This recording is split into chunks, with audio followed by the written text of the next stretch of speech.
Welcome back to Project Prelim 2024.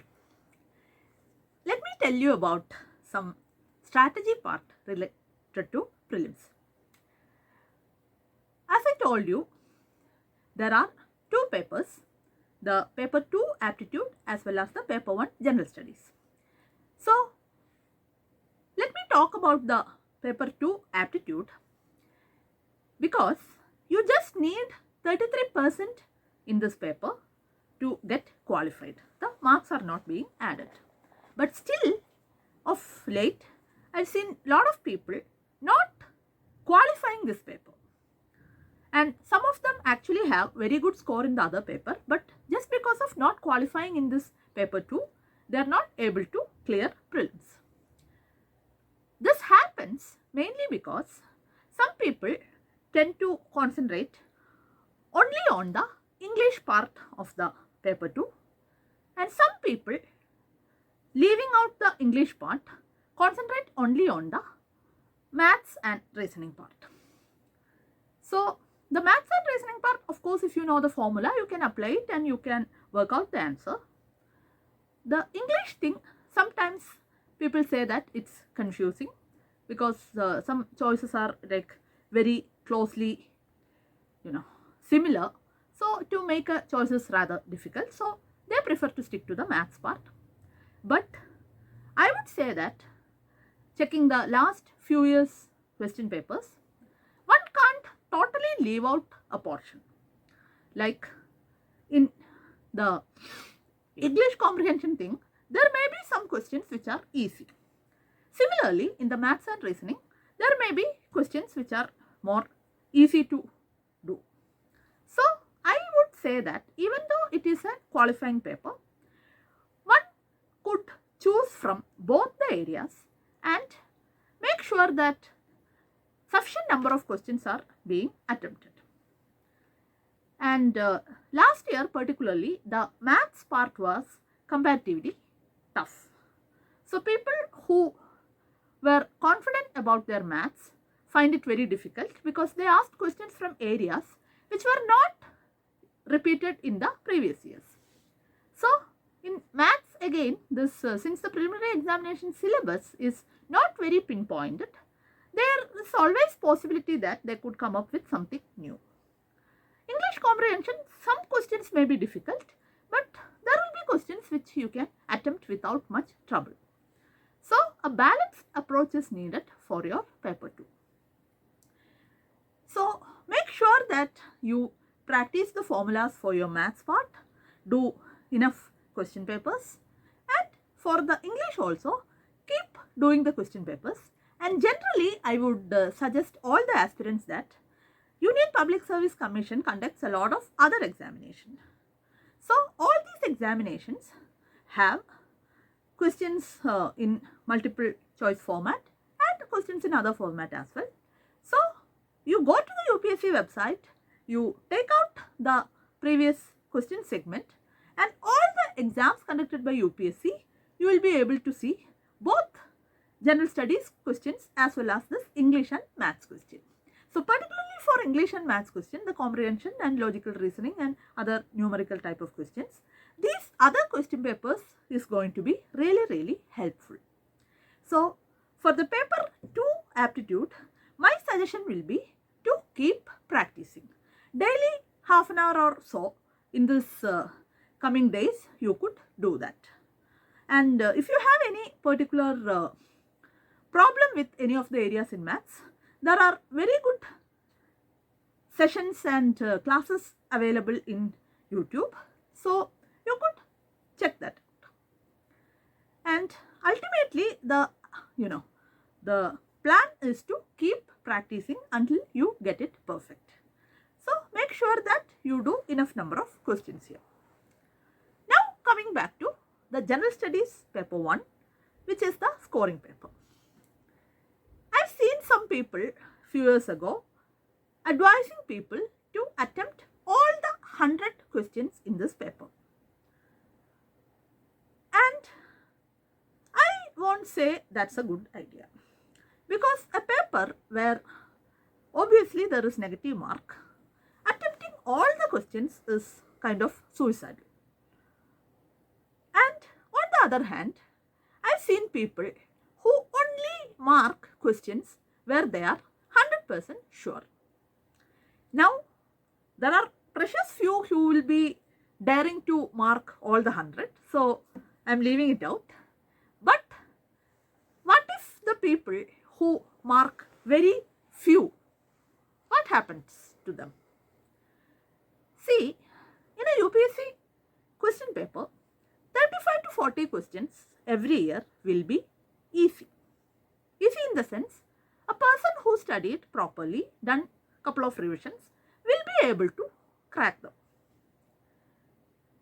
Then there will be like a 10 to 15 questions maximum, which will be very difficult.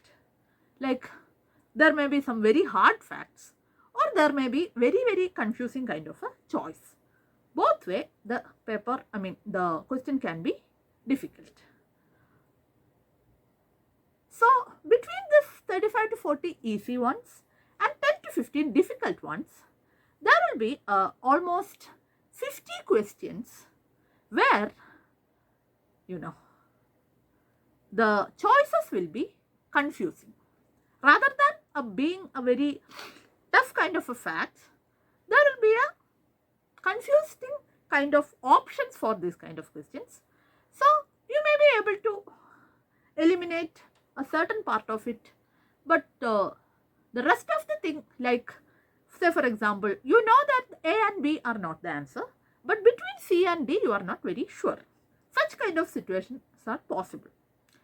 Now, among this confusing kind of questions, how much questions you are going to crack? That ultimately is going to be your deciding factor. So, a person who only mark the questions which they are 100% sure, they may be marking some 35 to 40 questions, but that may not be good enough to clear.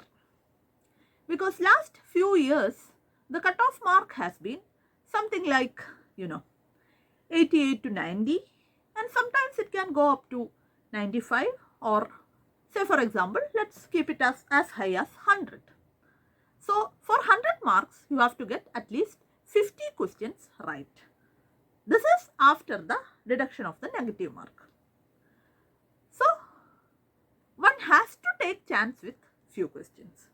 At the same time, those very difficult questions, which I told you, very hard facts or very difficult kind of combination of choices, those questions we have to avoid as well. So my suggestion will be somewhere between 75 to 85. That means an average 80 question will be good enough for you to attempt. Maximum up to 85 is what I suggest. Some years when the questions are, pretty tough, some of the successful candidates, they told me that they cracked somewhat 75 to 76 questions. So that much of questions you need to attempt. So that number of questions one need to attempt, of course this can vary. So you just assume that you have to get like 45 questions or 45 to 50 questions correct.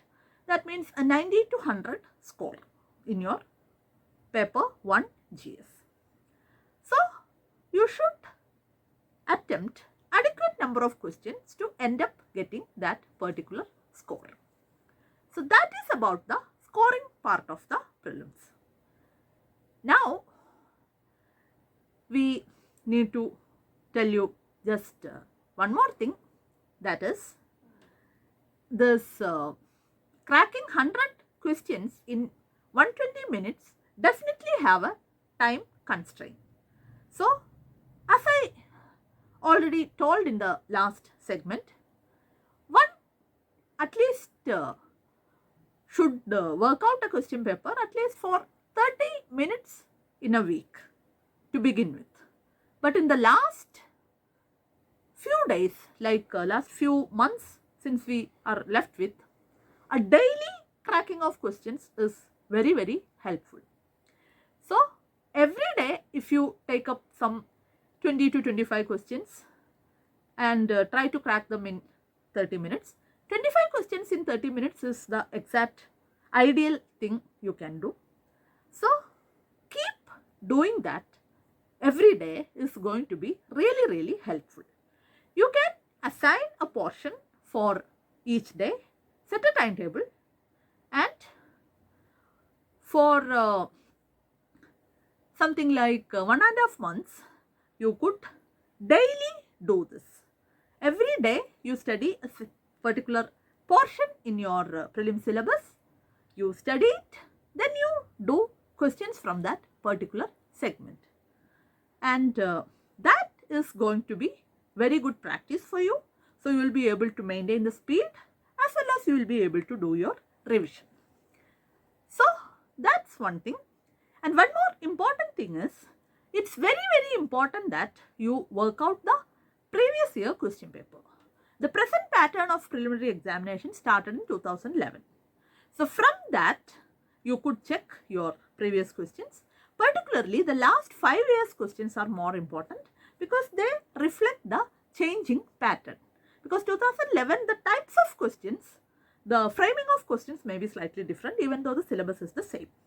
So if possible, if you have time, from 2011 you should work out, or at least the past 5 years, maybe from 2018 to 19 to the last year 2023, you could do. So the going thoroughly through the previous year questions is very important for your success in UPSC prelims, because as I told you, the syllabus is just indicative. Only when you go through the previous questions, you will understand how to read into the syllabus and how to make best use of it.